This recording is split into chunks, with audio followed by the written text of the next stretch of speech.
Okay, we're going to continue with our Kajukenbo Concepts. This is going to be part 3. If you haven't seen part 1 and 2, they're both on YouTube. So go ahead and review those if you want to before we get into 3 here. Okay, we left off, as far as I recall, we left off on flow, how techniques flow and transition smoothly.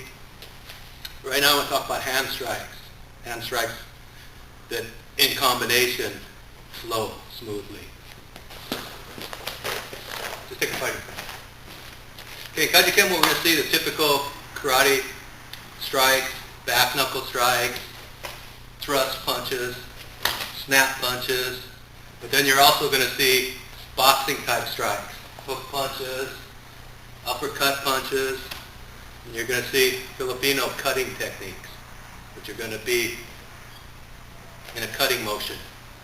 Go ahead and switch with me. So let's say if we're here, and I come across here with the cutting technique, I can redirect straight down, and then I can go into an uppercut type technique.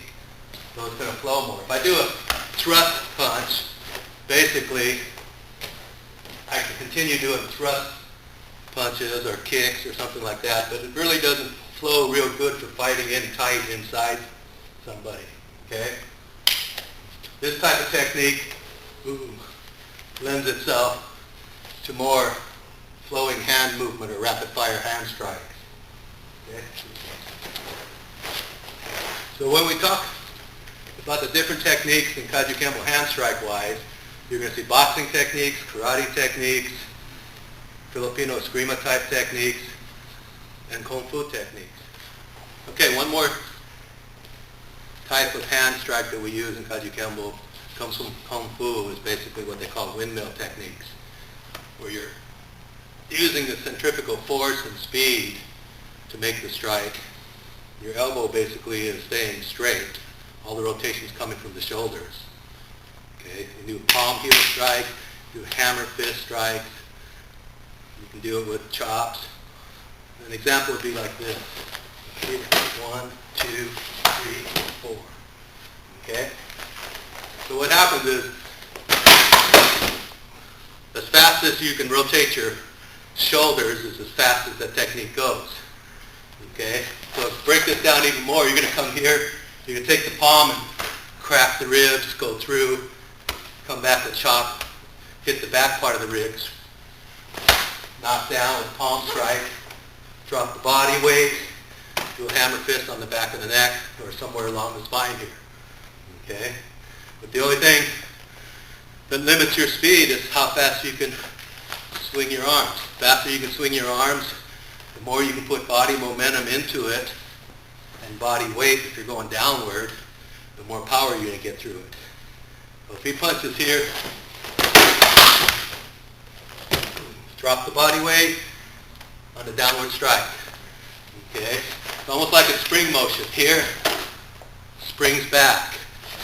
Here, rotate the hips, knock down, rotate the hips, drop the body weight. Okay, again, hand strikes in Kajukenbo come from all the arts that are in our system. Karate strikes, Kempo hand strikes, Kung Fu hand strikes, American boxing hand strikes, eskrima strikes. Okay, basically eskrima empty hand type strikes. Vital points. We like to hit vital points. We don't go into a big scientific study of it and all the different areas on the body or something like that. We basically stick to 3. Eyes, throat, groin. Okay? If anyone wants to do a further study into all the nerves on the body that they can strike, that's fine. But normally, most of our techniques that hit a vital point are going to hit those 3 areas. Eyes, throat, groin. Okay? You talk to the old timers, they will tell you that Kajukenbo is a snap kicking, snap punching system. You won't see a whole lot of thrusting, thrust kicks or snap kicks, because the fighting is in close, the fighting is rapid fire, multiple strikes, low kicks. They're going to be snap kicks, they're going to be snap strikes or cutting type strikes or quick jabbing type strikes, that type of thing. So you won't see, if you see a hard thrust punch, normally it's going to be at the end of a technique. after you sat there and hit someone multiple times and just boom, threw a good thrust kick or a good thrust punch, knock them back and knock them down. Okay, now, takedowns. Kajukenbo self-defense combinations almost always end up with taking the other guy down and finishing him on the ground. Okay, term they use is par, stun, put away. Basically block, strike, stun him, take him down, finish him on the ground. Okay, not in a grappler sense to where you're going to go down, choke him out, go down, arm bar him or something like that.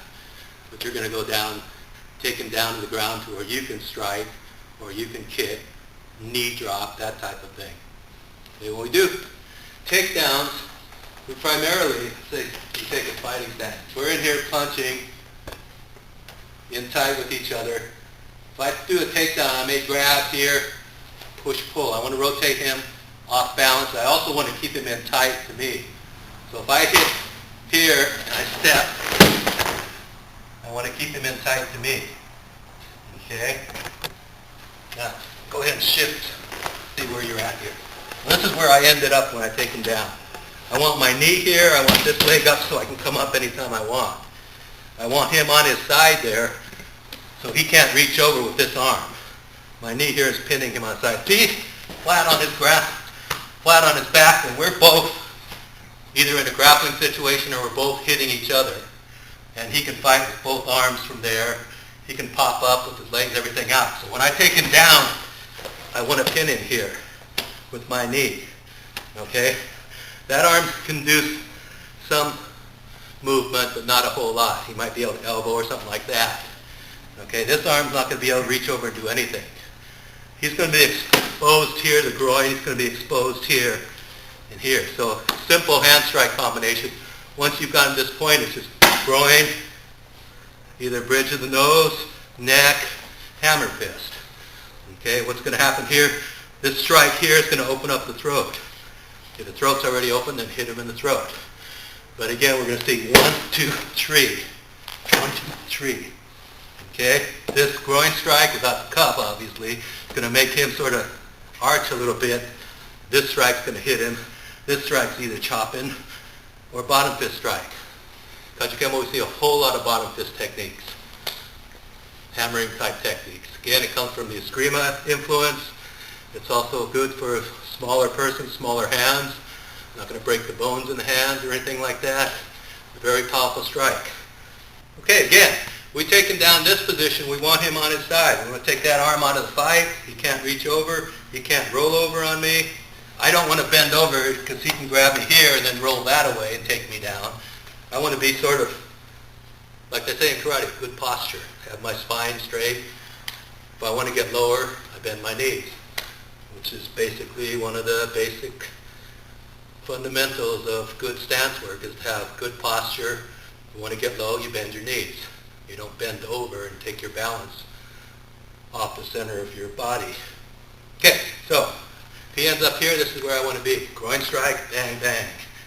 Face, throat, groin. Okay, if he ends up this way, on his back, okay, I can still basically knee drop him here. Okay, that's going to take the air out of him. It's going to crack some ribs maybe. But I can knee drop him here. I want to do that from the side. Okay, stay there. If I step over him here, of course I'll leave my groin open. I don't want to be in that position. Roll over on your stomach. Let's say I throw him, he lands on his stomach. Then this is a good time to step over him because I can pin him with knee drops. Every time he tries to get up, I can twist and drop. Every time I twist and drop, I can punch. Okay?